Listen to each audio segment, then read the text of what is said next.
Keberadaan aliran ekonomi kelembagaan atau institusional ekonomi merupakan reaksi dan rasa ketidakpuasan terhadap aliran neoklasik yang sebenarnya merupakan kelanjutan dari aliran ekonomi klasik.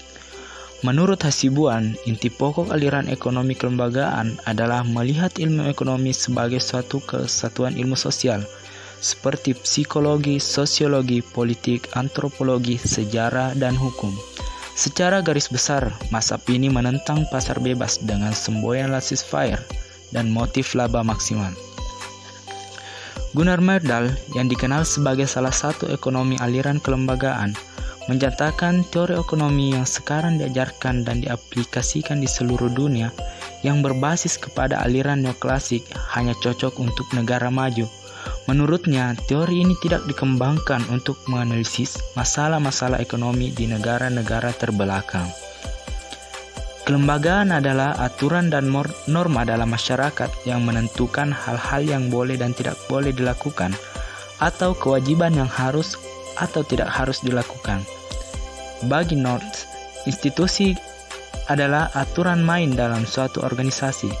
Oleh karenanya, kelembagaan bersifat lebih memaksa agar satu kegiatan ekonomi memberi manfaat optimal bagi masyarakat. Landreth dan Clandler membagi para tokoh ekonomi aliran kelembagaan dalam 3 golongan, yaitu kelembagaan lama, kuasi kelembagaan, dan kelembagaan baru. Aliran kelembagaan lama. Para pakar setuju bahwa bapak ekonomi kelembagaan adalah Thorstein van der Vablen. Kritik Vablen sangat tajam terhadap ilmu ekonomi ortodoks. Menurutnya, teori ekonomi ortodoks merupakan teori teologi, oleh karena akhir cerita telah ditentukan dari awal.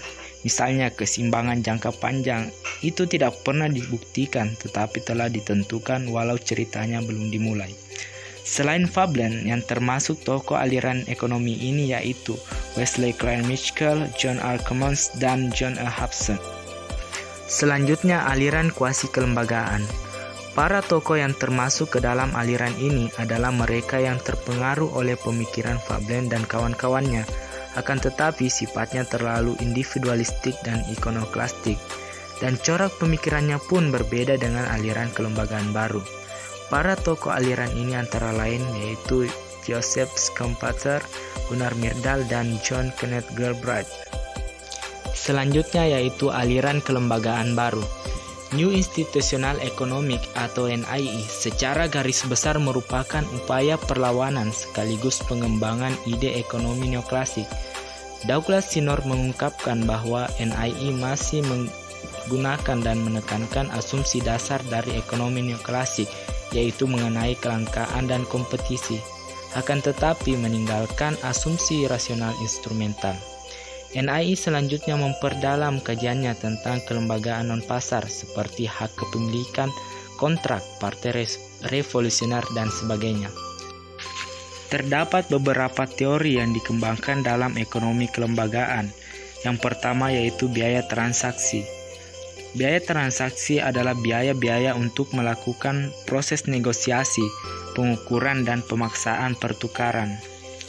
Froboth dan Reister menunjukkan bahwa biaya transaksi adalah ongkos untuk menggunakan pasar dan biaya melakukan hak untuk memberikan pesanan di dalam perusahaan. Kedua, teori hak kepemilikan. Hak kepemilikan dapat didefinisikan sebagai hak-hak untuk memiliki, menggunakan, menjual, dan mengakses kesejahteraan.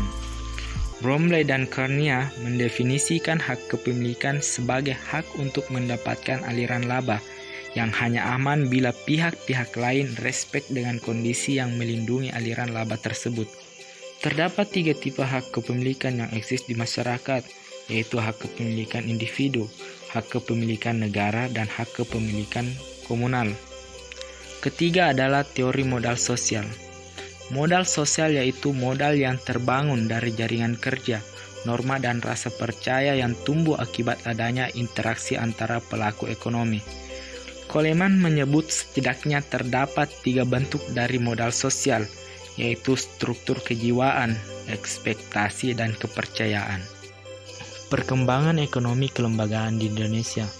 Perkembangan pemikiran ekonomi di Barat turut mempengaruhi studi-studi ekonomi di Indonesia. Beberapa sarjana-sarjana lulusan sekolah barat menaruh perhatiannya terhadap gagasan ini. Misalnya Mubyarto dengan pemikirannya tentang pengembangan ilmu dan pendidikan ekonomi alternatif yang berpijak pada sistem nilai sosial budaya dan kehidupan ekonomi real masyarakat Indonesia.